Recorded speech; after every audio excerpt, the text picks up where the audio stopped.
Hi everyone, how are you?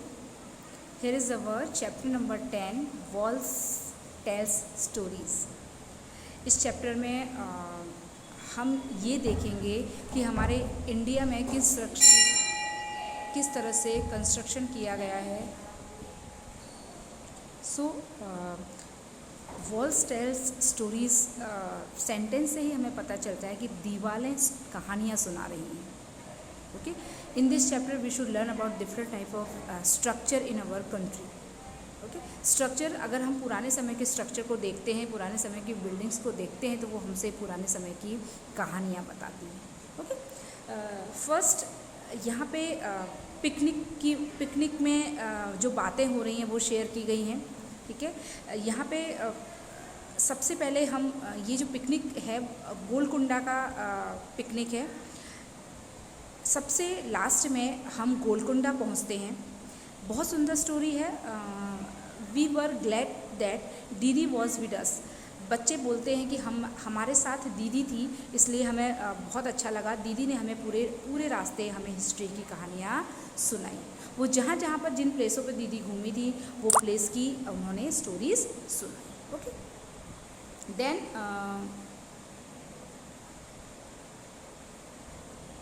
उसमें सैलजा ये बोलती है कि my goodness this fort is so use.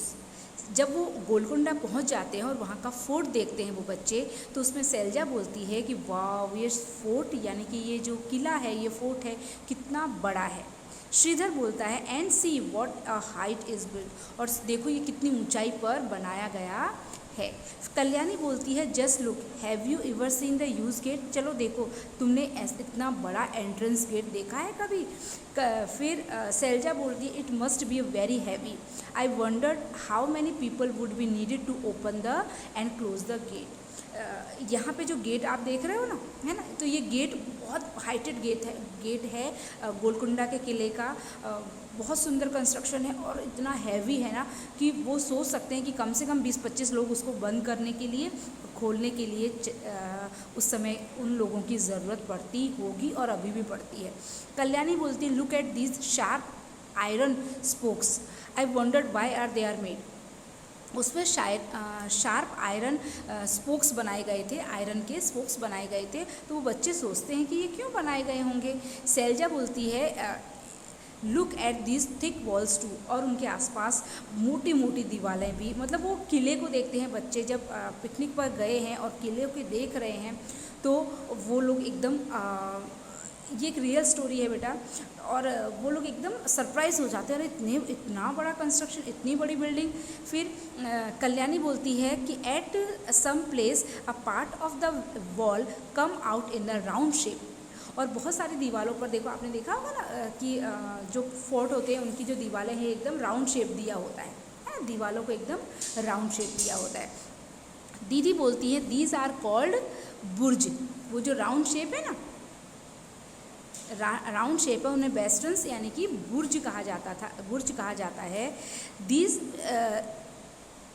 Are even higher than the wall. The outer wall of this fort has 87 bastions. यानी कि जो गोलकुंडा का जो फोर्ट है उसके चारों तरफ 87 ऐसे बुर्ज बनाए गए थे राउंड शेप में. ठीक है, फिर so many ways to entrance security. और क्यों बनाए जाते थे बेटा वो? क्योंकि उस बुर्ज के अंदर सैनिक बैठा करते थे और किले के आसपास निगरानी किया करते थे, उसकी सिक्योरिटी किया करते थे. चारों तरफ उनमें सैनिक बिठा दिया करते थे ताकि कोई दुश्मन आक्रमण ना कर सके. देन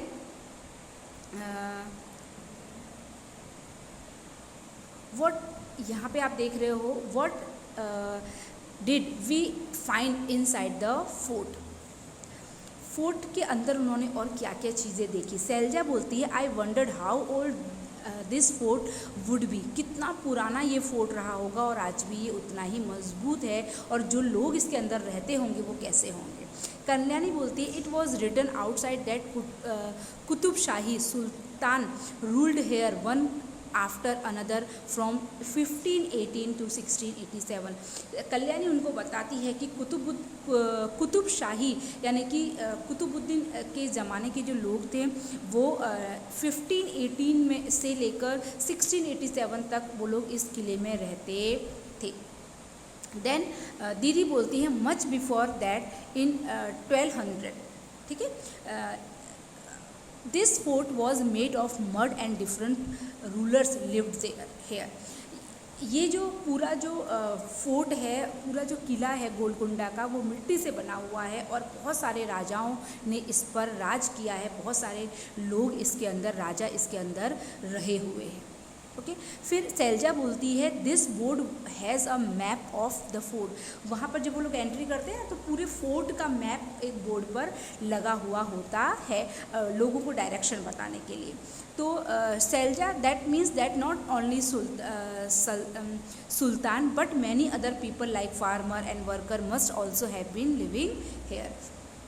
सैलजा बोलती है कि सिर्फ राजा ही इसमें नहीं रहते थे किले के अंदर, बहुत सारे दूसरे लोग भी राजा के साथ किले के अंदर रहते थे।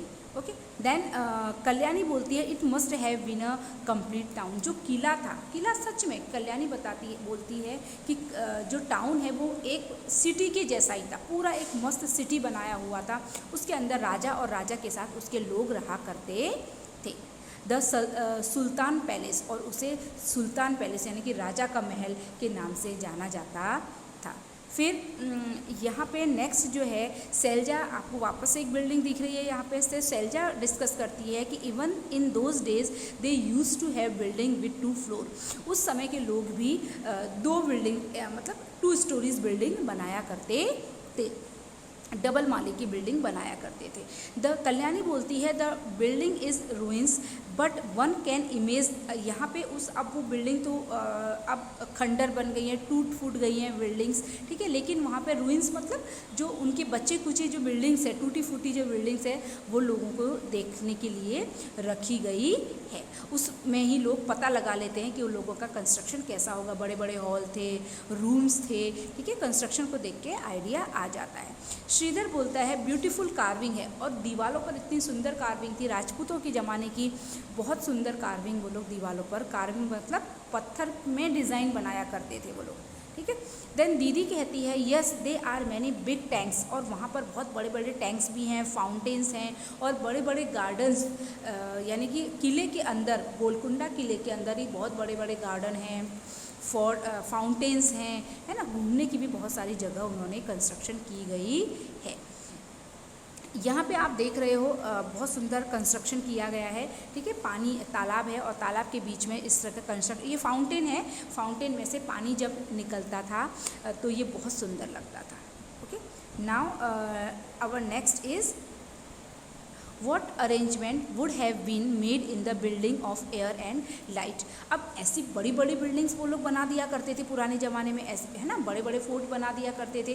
तो बच्चे सोचते हैं कि उस समय की ये जो बिल्डिंग्स है उनमें हवा कैसे आती होगी, इतने बड़े बड़े पत्थर थे, है ना, तो उनके इतने स्ट्रॉन्ग बड़े और बड़े बड़े पत्थर, तो उनके बीच में से हवा और लोगों को लाइट कैसे मिलती होगी, ठीक है। तो उस समय आपको पता है कि लोग क्या करते थे, वो मशाल जलाया करते थे ना लाइटिंग के लिए, है ना, लाइटिंग के लिए मशाल जलाया करते थे ताकि किले के अंदर अच्छे से लोगों को लाइटिंग मिल सके। ओके, उस समय इलेक्ट्रिसिटी नहीं थी लेकिन लाइटिंग भी बहुत अच्छी व्यवस्था थी। लेकिन अब जब लोग वहाँ विजिटर्स जब उस किलों को घूमने जाते हैं तो अब तो लाइट की व्यवस्था हो गई है, इलेक्ट्रिसिटी सभी को मिलती है, तो अब वहाँ पर लाइटिंग की व्यवस्था कर दी गई है। जब हम किला अगर घूमने जाएं कभी भी तो हमें अंदर लाइट्स देखने के लिए मिलती